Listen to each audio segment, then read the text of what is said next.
This next section is all about stages. So everything that you are allocating here belongs to a cost head that we get from here.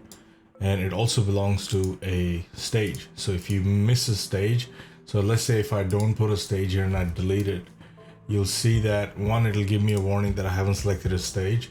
Two, when I press save and refresh, this red dot is going to turn red.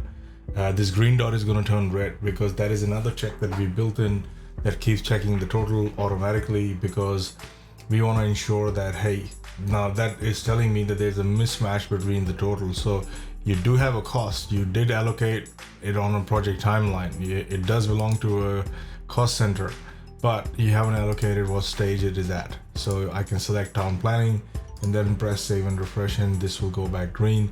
And what we want to make sure is that, you know, it is green. And the same thing goes here, that if this goes red, that means you've got something that you did not allocate on the project timeline.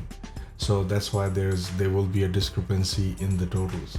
And that's pretty much it. That's your development cost center. You can go as detailed as you like. You can delete these, change them, add something else, and set up your project timeline. Select when they start, when they finish, select the month, and this cost will get extra, you know, projected on the project timeline between 1st of December till 28th of December. So if I press save and refresh, you'll see this duration will change, and that means that in the project and in your cash flow, when it shows up, this $250 that will get projected on the timeline all across. So this is not detailed, this is a total, because we don't need the detailed stuff here.